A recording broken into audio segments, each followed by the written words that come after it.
Welcome back, everyone. I hope you're feeling hydrated. You got a snack. I should have got a snack. I've been eating strawberries all day, but that's neither here nor there. So you may remember that in the beginning, when I was introducing the event and what we're going to be talking about today, I spoke about that in order for us to break the bias and for the world to be truly equal, inclusive, and more diverse, we have to be aware and take a more intersectional approach. And intersectionality, like Lauren already said, is socioeconomic status, sexuality, all these other things, and of course, race. So right now we have a talk with our strategy director, Nagela Dales, who is a brilliant mind, brilliant speaker, and she's going to be joined by Loyce from Juno, which is a financial platform, who we'll actually meet a little bit later on as well, and Natalie and Daniella, who are part of our community and Global Bonders. So I'm going to hand the floor over to you, Nagela.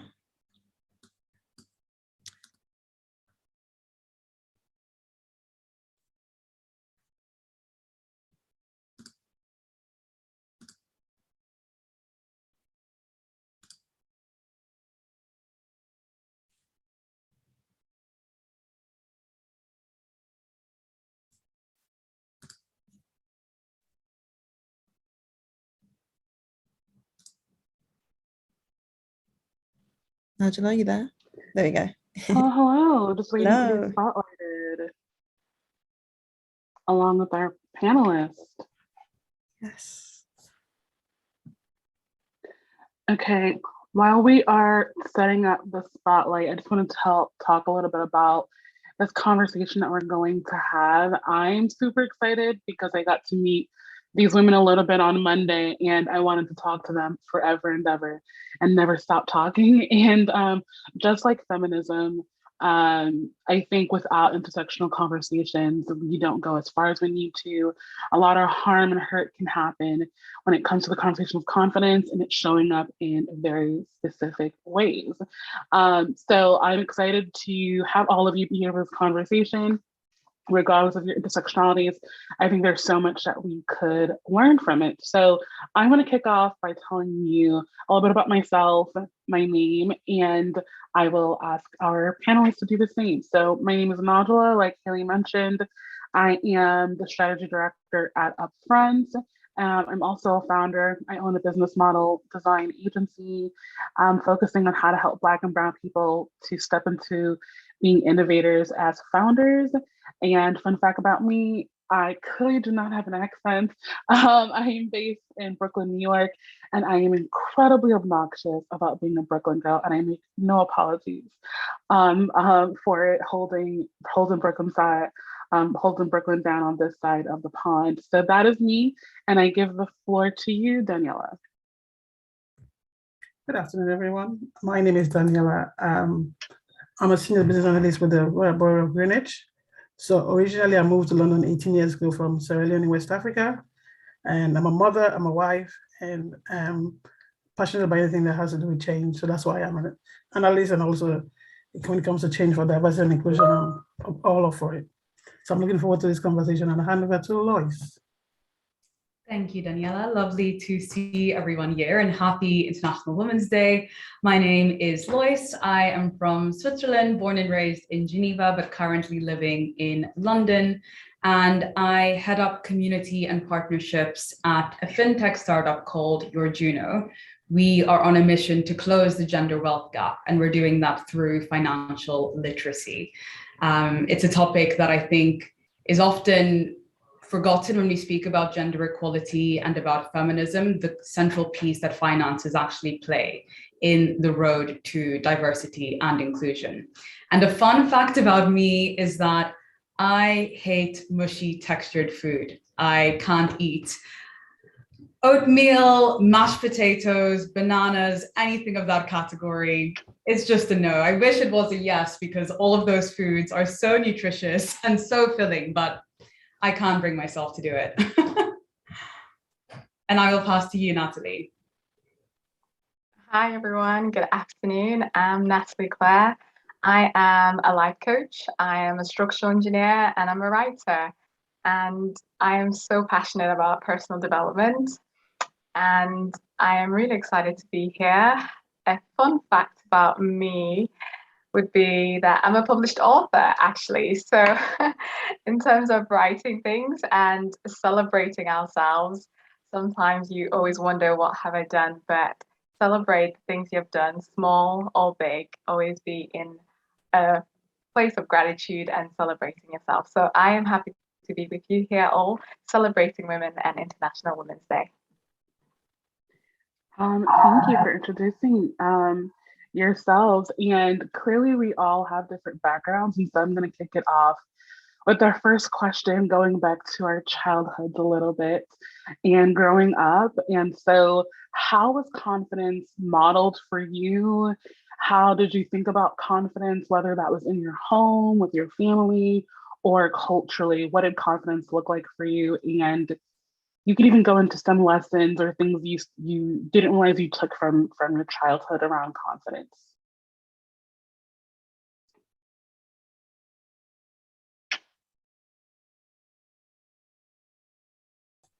I'm happy to kick us off.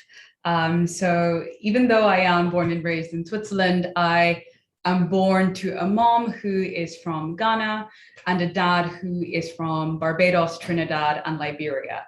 So quite a mix of cultures there. And I grew up in South Africa. I spent the first 14 years of my life there and moved there the year apartheid ended in 1994. And so for me, confidence has been a really interesting thing. My maternal side is probably my strongest link to my family.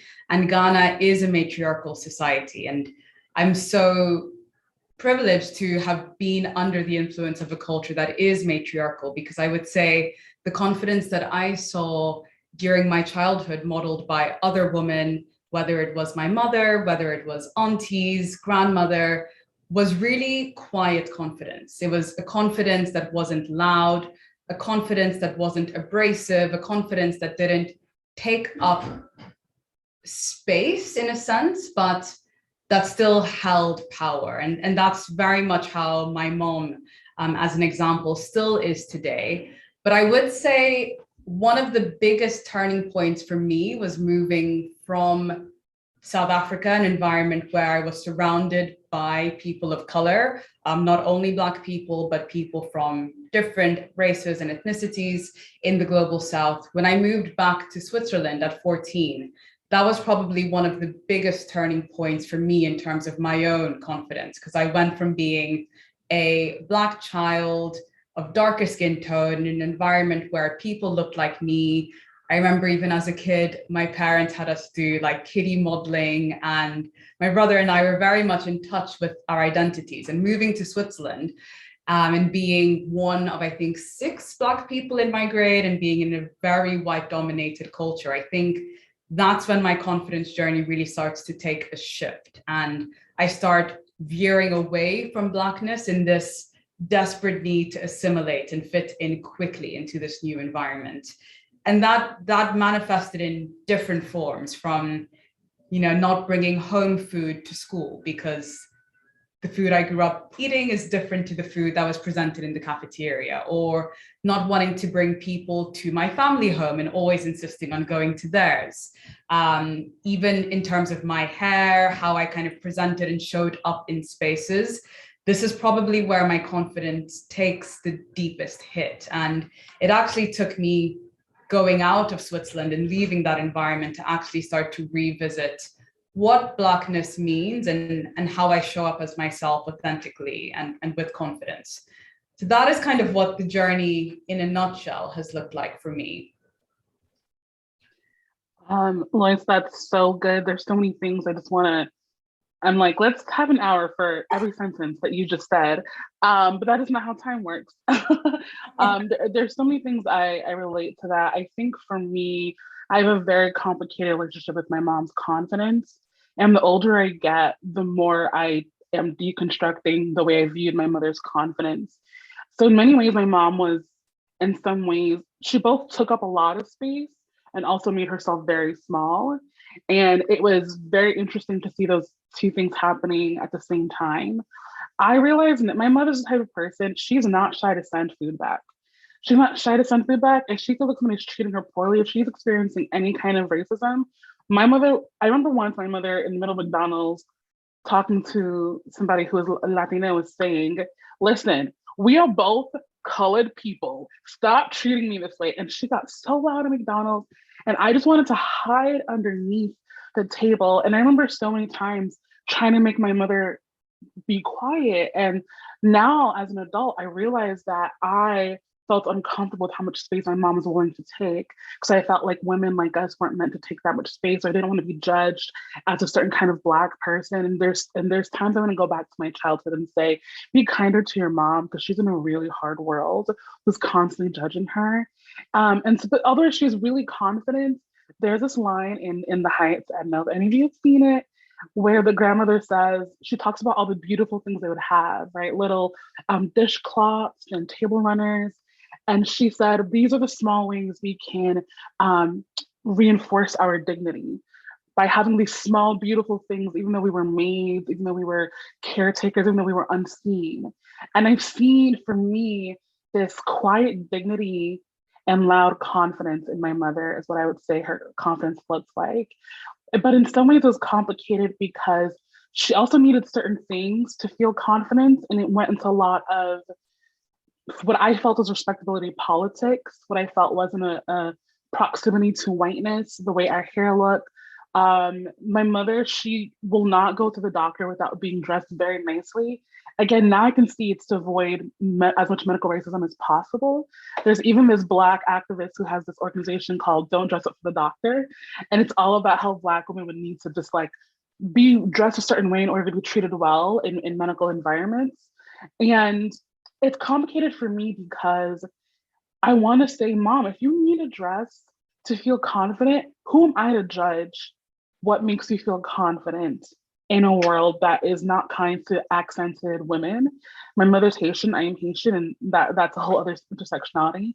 But in other ways, the messages that she taught me was, in order to be respected, I needed to be as well kept as possible. And so it's this very complicated relationship between, we have this quiet dignity, we have this really loud confidence, but that confidence sometimes needed a lot of props in order to survive in the world. And who am I to judge how my mother chooses to survive? Or maybe it's just a character trait that she has. So I'm still in a relationship of what it means to be confident, to be able to understand the difference between, I want my hair to look nice because it makes me feel good, and I want my hair to look nice because I don't want to be judged or be seen as that kind of, Black person. But I'm learning more and more as I get older what that Venn diagram looks like for me. So that's a little bit of my childhood and story. So mine is quite similar to yours, Nagela, but in quite an opposite way. So my mom was quite like, she broke out from the norm from very early. So I think I was like 6 or 7 when she decided to like get into an industry where it was mainly male dominated, because she got tired of the fact that she had to rely on my dad for like finances and stuff. And growing up in Africa, that was like unheard of. So this is like in the 80s, and it was like in the alcoholic industry. So, like having to get alcohol from men, like buying, it was just like predominantly male, it was male dominated. And I remember she used to take me to these meetings, but I never knew what she was doing because I was quite young. But she used to take me to these meetings and see how she would hackle with them for prices and to get what she wanted. And I never realized that I took so much from her until I moved out, went to boarding school, and I was like 11, and I realized that I need to stand up for myself. I need to speak up a bit more, because here is like me against the world. If you do not show courage, if you don't show confidence, people are gonna like bully you. And from that stage on, I was like, okay, so I'm gonna stand for what I believe in. And I remember her saying to me at that age, where I things about my hair, I was like, no, I want to palm my hair because it was gonna be hard to deal with. She's like, no. And I couldn't understand what she was trying to say to me, because again, the Western society has told her that your hair should be straight and nice, but that's not how my hair is curly. So, but then I couldn't understand what she was trying to put into me at that point, until I think I was like in my like 18 or 19, I realized that she was building my confidence so much up at that level from like 7, 8, but I never realized it, because in an African society, you're not meant to speak up. You're meant to speak in a society where men are sitting there. You're never meant to become, it's either you become 4 things, and those 4 things have to be told by your dad what you're going to become in future. Like your dad knows your future instead of you knowing what you want to become. You have to be, that norm is what you have to become. And when I realized that I was coming out, not fitting into that mold that they set up for us, and I said to my sister, this is what she's been teaching us all this while, but we never realized it. And that's the journey that I'm still on, where if things hit to the point that I should call her and speak to her and say, like, this is how I'm feeling. And she's not as educated as I am, but for her to show those traits at that early stage of my life, it's like, I can only say, like, that's a blessing to me, because I'm a big built Black woman. So wherever I go, people look at me for the wrong reasons. So even before I open my mouth to speak, people look at you because of the way you're shaped, the way your hair looks, the way and I'm on the darker side of Black as well. So I'm not even in between. So you walk into a room and people already have an opinion of you before you even open your mouth to speak. So you're forced to, like, cover all these biases before you even say what you're gonna say. So for me, that what she put me through, even though I thought it was wrong at that point, I never realized that she was setting me up for me when I become an adult, because I never knew I was gonna move to England. When I moved to England, it was a different ballgame. When I started applying for jobs, I had to change my name, because when I was using my middle and my first name, I couldn't even get through interviews. So there's so many things where you come across as a woman, as a Black woman, there's so many things that you come across and you don't realize that your childhood sets you up for things, either sets you up for that or breaks you up for those things. And for me, I think I'm still, I'm in my 40s now, and I'm still learning, I'm still growing. And fortunately for me, I went into a working environment like 6 months ago, which gave me the opportunity to, like, come out of myself and start owning myself and start being myself as well again. So now I think the journey is still continuing, but I'm happy that I can show my kids, my daughter, like, no, don't let anybody limit you, like, speak up. Don't let anybody say to you, like, you shouldn't say this, you shouldn't say that, like, just say what you want to say. It might sound like nonsense to somebody, but it is the truth. It is your truth. Speak your truth, like, own yourself. And so, so that's, I'm on the journey, and I'm looking forward to, like, where it's taking us. Natalie? Yes, for me, the journey on confidence has been modeled by my mom. I was brought up by a single mother, and she, more than anything, encouraged me to do whatever I want to do. And I am able to do anything I want to do. So ever since I was little, I wanted to be so many different things. So she let me try every single sport, and I was actually good at everything. She let me try drama. She let me try get really into maths and science. And then she really nurtured all the passions that I had growing up. And to me, more than anything, that gave me the confidence to be able to speak up in places, to be able to say what I want to say. Even as a young child, I remember speaking to adults and saying, no, I would not like that. Thank you very much, very politely. But growing up in Africa too, there was this children should not speak to adults in a certain way. But I was always polite, and I was always able to say what is good for me and what's not good for me. And the way she grew up herself, being independent, she traveled a lot. And I think being able to see the world and many different places, it gives you that perspective on life. It gives you that perspective of people in general. And one thing my mother has always told me is that at the end of the day, we're all humans. You cannot fear another human being. You have the same value as that other person. So even if you're young, even if you're Black, even if you're a woman, speaking to someone else, you should just have that confidence to speak to someone else and share your own message. And similar to Loyce, I grew up mostly in South Africa. So there I felt very comfortable, a great environment, many different races. So it was such an environment where it was nice and easy to kind of settle in. You could always stand out and you could also fit in. It was both worlds at a balance. And then moving to the UK, everything about me was different. So it was like when I was in Africa as a petite woman, I was seen as too skinny in terms of African bodies. And when I came to England, I was too curvy. So that was such a big difference. And even the way I spoke was so different. So I was taught to speak by Americans and by Europeans. So I spoke quite properly. And when I came here, I landed in Manchester, and people in Manchester have an accent. So they were like, why do you speak like that? And I was so confused because I was like, this is England. I thought people speak the Queen's English.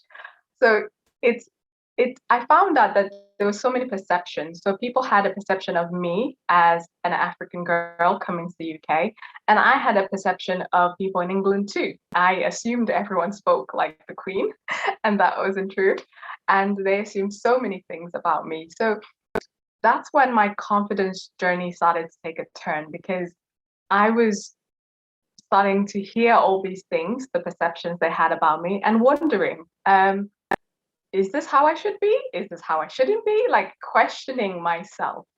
And I really give thanks to my mum, because she's always been the rock in my life and always continued to uplift me and encourage me.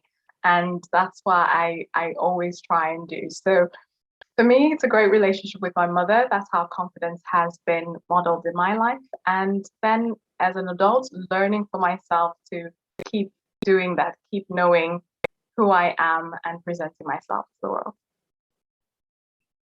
I'd love to react to 2 points, actually, if I can, Naj, that both you and Natalie raised. I think Natalie on the side of the differences between growing up in a European white-dominated context versus an African, more Black-dominated context, but also, Naj, on what you had to say around modeling whiteness and the example you gave around how you show up at a doctor, for instance. I had a really similar experience when I went natural. I had my hair relaxed from 3 years old, like pretty much from when my hair started growing actively till around 24. And it was always with the justification that my hair was always, as you can see, extremely thick, too hard to take care of. And so, as was the norm for many African girls, my hair was permed from a really young age. And I actually decided to go natural in a bit of a protest to the whiteness I'd attached myself to for such a long time.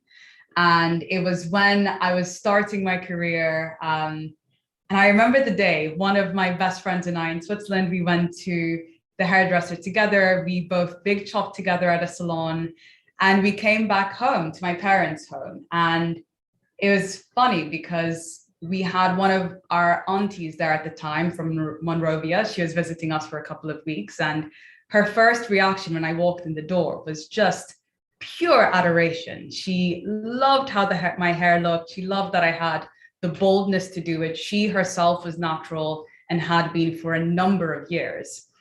But when my own mother walked around the corner and saw me, she was like, how are you going to go to work on Monday? That was her first reaction.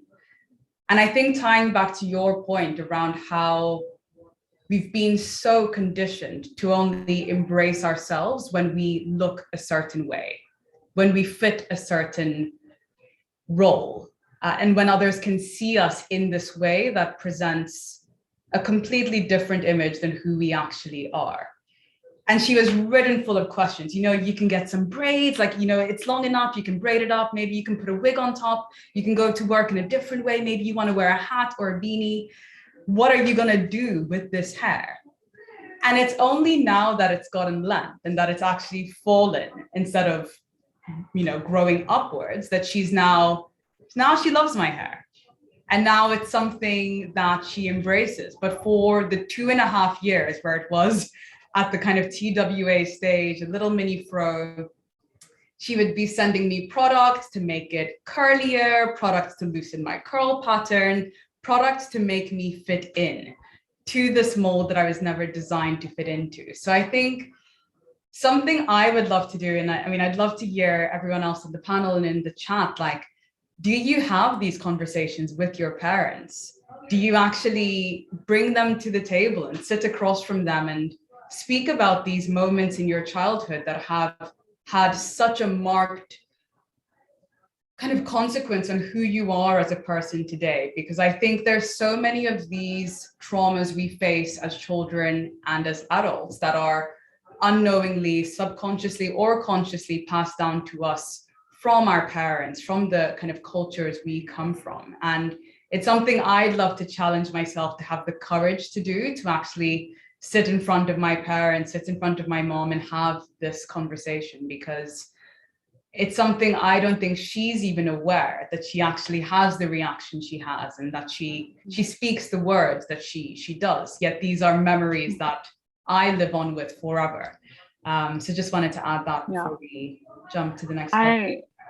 Loyce, I absolutely love that you, and I'm gonna move with the conversation. I think so much about our confidence journey is about physical appearance, right? Because race is a thing that is so physical. And for me, there's so many layers to it. I don't have those conversations with my mom as much as I say no. When she says things to me, I'm like, no, mom, I don't want to live that way. And I realized that as we're having this conversation, that my mother wanted to give me confidence by creating safety for me. And so she defined safety as assimilation.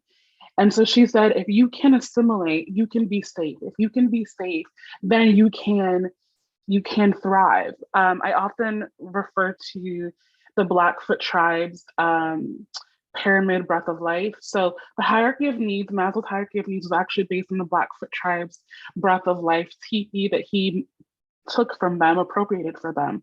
And so at the top of Maslow's hierarchy of needs is self-actualization. But on the Blackfoot tribes hierarchy of needs, self-actualization is the bottom, then is community actualization is the next level of that. And so my mom wanted to give me a level of safety, and she defined that by assimilation before I can get to my own self-actualization, not realizing that I can never get to my own self-actualization because I created this safety that was safety from, honestly, from whiteness. I was born in a bigger body. I'm a chronically ill person. I grew up poor. Like, English is not actually my first language. My first language is French. I grew up in a very Haitian, French, Caribbean culture. And I grew up with my mom telling me, you're not only Black, you're Haitian, so you're 3 times Blacker than everybody else in the room at all times. There's a lot of stories about Haitians. Just last year, we saw Haitians being whipped and chased by horses on the border. And so when you don't culturally have the agency to tell your own story, and people are always getting other stories about your own culture, it makes it really hard to be confident in that place because people already have an idea of what being Haitian is. And so I felt like I had to prove them wrong by meeting their needs and expectations. And so I never wanted to be the loud Black girl. I needed to show them that Black people were nice. I never wanted to be the unkept Black guy. I needed to show them, like, no, we take care of ourselves. And I kept trying to meet whatever standard they put, realizing that, A, you will never meet their standard. There will always be this gap between whiteness and you. And also, I realized I had declawed myself. I was like a lion that I just like snipped all my fingernails, and I was just, just like innocent. I had taken all fight and ferociousness and fierceness out of me in a need for safety and assimilation. And it's like, again, being in a bigger body, it's the same thing. We hear this comment where plus size people, when they're wearing something or a bikini in a picture, people go, you're so brave, because you're able to be confident, but people put caveats on your confidence, right? And people put caveats on my physical appearance. You're beautiful for a big girl. You're beautiful for a Black girl. You're smart for a Haitian. I thought you were more well-traveled. I had somebody call me, they were like, oh, you're like a Michelle Obama Black, right? And I was like, 7 years ago, that would have been a compliment to me. Now I'm like, that's incredibly offensive. Like, because Michelle Obama is like palatable to you. And so I'm having those conversations with my mom about, I don't need her to keep me safe anymore. I can keep my own self safe, that my proximity to whiteness is not going to keep me safe, that what's going to keep me safe is a radically liberated world, an equitable world, equitable companies. I don't want a false sense of safety anymore where I can assimilate with other colleagues. I want to destroy the systems that's created a false sense of safety for me, which has actually been a prison, and I want to stay there. I want to keep liberating people so we don't have to feel endangered just by going to our workplace with our hair out. We don't have to feel endangered danger just by going to a medical office or a doctor's office and hoping that we don't encounter medical racism. I'm a chronically ill person. I have this fat phobia, dark, like all those things that I have. And so I'm redefining safety. And by redefining safety, I'm also redefining my own confidence. And that there is one of the issues that I have, because we find, for me, when we look at safety, it's like a slavery to us, because we're trying to conform to something that we're not. And that's the way we've been conditioned to say that, yeah, this is the way you should think, this is the way you should look, this is the way you should act, because you're a woman, you're a Black woman, this is what we expect from you. And that is what I think I rebel against. And that's one of the reasons why I think my confidence comes up, because for me, I'm like, on an everyday basis, I am not going to stand for what you limit my ability to what you think I should become. I'm going to own my ability. I'm going to say, this is who I am. I'm going to appreciate myself. I cannot change who I am. So I'm not going to be a slave to what you have conformed me to become and then limit myself because you want me to be that person that I really am not. So it's about conforming to, because what we find ourselves conforming to society's identification of our expectations, which is so wrong of us as women and as Black women as well. So it's just, for me, I push back against that continuously, because I think the confidence that I'm getting up, that I'm building and I'm growing is saying that, no, this is who I am. So when I walk into a conference, or when I walk into a meeting, I'm working with this ability expectation that I know what I'm going to say. I own it, and this is who I am. Yeah, I might say something that's wrong. Yeah, I own it. That's where the vulnerability comes in, because as women, you're not going to know it all, or even as people, but it's knowing that when I walk in there, you have to accept me for who I am, not because you think that I should be a certain way, or what you have in your head, I should conform to what you have in your head. And that there is, because we as women, we're multifaceted. There's so many things we can do. A woman can be in a meeting and cooking at the same time, and nurturing a kid and doing washing. That's what we do. So we're so multi-skilled and multi-talented that when you try to limit us, we do not conform to that. And that's where we start rebelling. And that's where the confidence comes in, because it takes courage to show that. And some people get put in that small box because they're wondering, if I come out of this, what am I going to show? People are going to think that, oh no, you shouldn't be this. You shouldn't, like you say, meetings. You go into a meeting, your hair is out. I have my hair permed, and that's the reason why I've had my hair permed for the last 40 years. But I refuse to get my daughter's hair permed because she needs to own who she is. So I say to her, your hair has to be the way it is. You love your hair, and make sure you love your hair for what it is. So when you have your hair or your fro out, that's your fro, that's your identity. So I've had my hair perm for 40 years because I like it that way. But then if you want your hair as a fro, you're gonna have a fro, because that's your Blackness. Own your Blackness. And I think that's really key to us as Black women, as women, to be given that space where we can flourish. Let's even take the skin color out of it, where you can come into a meeting and nothing, and somebody's gonna look at you and go like, okay, yeah, what's she gonna say? She's a woman. No, she's a woman that knows what she's gonna speak about. There's a reason why she's there. She's earned that place. She's earned that space. Like, accept her, not just because you think you're male, like this is your space. The bottom is not just for you, it's for everyone. There's a reason why we've walked through the process to get where we are. Like, accept us and then make space for us. It's so wide. Like the table is so big, you can be on one side, I can be on the other side. Listen to what I'm gonna say. I'm actually talking sense. It might look at rubbish to you, but it is sense. And I can actually, there's evidence I can back up what I am saying. So it's just us like pushing against that norm and not conforming to it. Because like I said, as a Black woman, as a big Black woman, I get that all the time. And I refuse to walk into a room where anybody's gonna look at me like, go like, oh yeah, she shouldn't be in here. No, I have a right to be here. I've worked hard to get here. I'm not gonna let you limit me because you think that you have a right more than me. I'm not gonna conform to the norm. So I'm gonna break out from that mold and become who I think I should be. And I think hopefully, like, bringing up our kids and bringing on our friends or whoever is around us, to know that you're Black, you're white, you're brown. That confidence of speaking up in the meeting, speaking up even in wherever, in the family, because like some of us, our family background, some women don't speak to men. It's only now, maybe in the last 10 to 15 years, that women can speak up to men, but usually men is in a separate room from women. There's all that thing that we've grown up with. So it's a whole different thing. I went back home in 2019 and my brother was nearly 50, and he said a couple of things to my parents, and my dad was like, did that really happen? Because never realized that was how he felt when he was like 12, when he was 15. And like Loyce said, it's not challenging them, but letting them know that when you say these things to us, it breaks us down. We live with it, we grow with it, and it makes us timid. And that mold that we form around, because you think, yeah, it's a safety net. Like, if I'm in this cocoon, then I can become, when I'm in this cocoon, I'll just be safe. No, but breaking out of that safety, actually we embrace ourselves and be who we are. And that's what so you can see people saying that, oh, Black Lives Matter. It's not just about Black Lives Matter, it's about what we do, what the reason why we're doing it. It's not about saying that nobody else matters. No, it's just that this for us is who we are. And we've gone through so much, like, stop trying to break us down. As women, stop trying to break us down. We have a right to be here. Like, listen to us. And it's hearing us that's quite important for me. And I think we're getting there. We're not there yet, but we're getting there. And I think together as women, we're a force to reckon with. Because I know, like, when we stand together, when we empower each other, like, together, everybody look at us and be like, no, these are women that I shouldn't play with. Yeah. Absolutely. Like, every time you speak, Daniella, I'm like, where are we marching? Who's making the signs? Who we're calling? What policies are going to be being pushed? I'm ready. Who's fundraising? I'm like, I'm going. I will walk to London. I don't know how that's possible, but I was like, I'm going. Natalie, any thoughts? Yes, absolutely.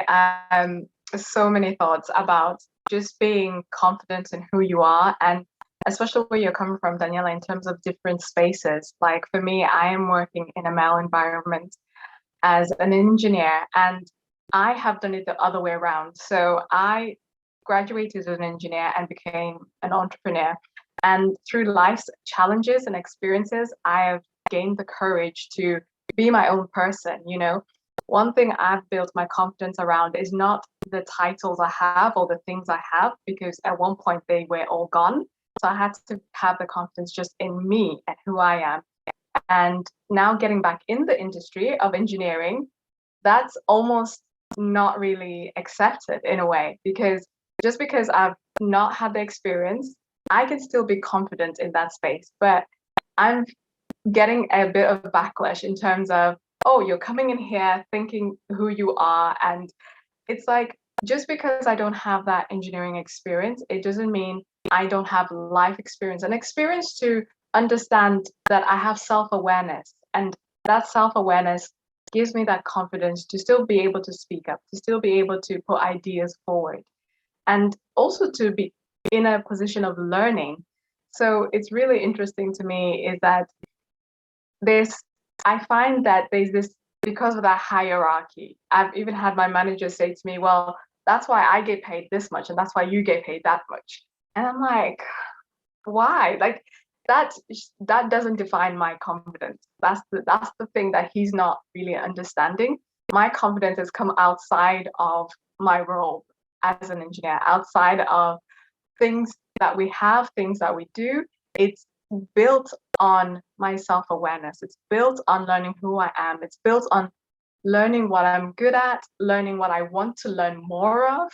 And a great quote from Lauren here is the unlearning of things. And that journey of unlearning things is so important, because, like I was saying previously, there's expectations. And if you're not careful, you will allow other people's expectations to tell you who you are instead of you telling the world who you are.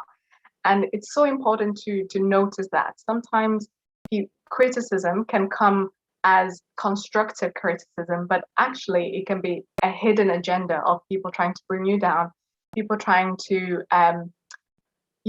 make you small rather than actually nurture you to grow, to gain confidence in learning something new, and to give you that space to practice and get it wrong and still keep going.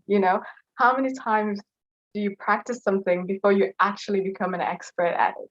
And it's usually in the failure, in the mistakes, that you learn more than just getting it right the first time around. And that's the journey I'm going through. It's like, in different spaces, in entrepreneurship, I feel very confident.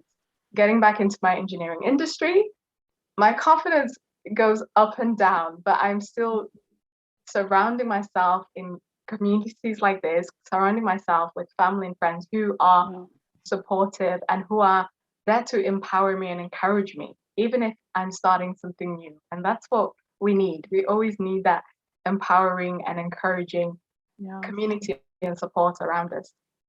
Yes, we're going to be wrapping up, but honestly, I'm just like, do you want to come back in an hour and we'll have this conversation again? So I think every one of you, and I just want to touch as we wrap up on something that you're saying, Natalie, is how in some ways the way, and part of one of our things is the same systems that reward men for confidence punish white women for not having enough of it and punish Black women for having too much of it. And what you're saying about the world defining you, and I feel like the world defines confidence in Black women in a very specific way, also in Black and brown women in very specific ways, where their interpretation of my confidence has to do with my capabilities or my ability to perform. And so going back to my mother, I felt like sometimes she had to be overly confident, and she was not allowed to. You can be confident and vulnerable, confident and not know. I actually have a workshop that says let's fail, because again, I work with helping women and Black and brown people become innovators, and innovation is not equitable. The ability to innovate is not equitable, just from a mental standpoint, right? From a educational inequities to our psychological safety and the ability to fail. Harvard has a lot of data and storytelling around how failure is not equal for Black women in workspaces. When Black CEOs fail, usually a Black CEO is not hired again. If a white male CEO fails, they're just hiring other white male CEOs, right? And so there's lots of inequities in our ability to be confident and still human, confident and still in process. And so do you feel like, or have you experienced ways where people have maybe place too much of a burden on you? For me, I'm a nurturer, so people want me to take care of them, or sometimes my confidence is kind of stereotyped into like sassiness or all these other things where I feel like I have to perform a very specific type of confidence for the world, where sometimes I just want to read my fantasy books and stay in my bed and not do anything. Sometimes I'm not strong all the time. And so do any of you have like maybe one or two people can speak into like, have you feel like you've been pigeonholed by your confidence, or do you feel like you're able to be confident and other parts of you at the same time? I think responding to this and going back to the incredible conversation we were just having around stereotypes and being molded into these caricatures of oneself, I think the first thing that comes to mind for me is this trio of experiences where to others, I seem or appear white because I sound like them, I dress like them, I grew up with them, we share this similar context. And so I fit into this kind of narrative that they have of me. But then to Black people, I'm not Black enough because I sound a certain way. I have had certain experiences. I enjoy being in the countryside. I find solace in nature. And these are things that are stereotypically not Black.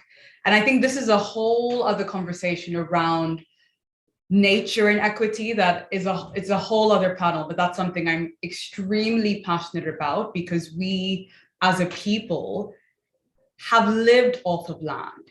We are land. It's not, human and nature aren't separate things. And here in the UK, there's a lot of really interesting discussions around how Black and brown people have been so removed from nature. And how does this actually impact us as a people? But for another day. But then I can drop a beautiful morsel like that and tell me another day. I think another piece is then I am Black because I am not white. I became Swiss 5 years ago. I was born and raised in Switzerland, but you don't get citizenship by birth. You get it after living there for X number of years and assimilating into culture.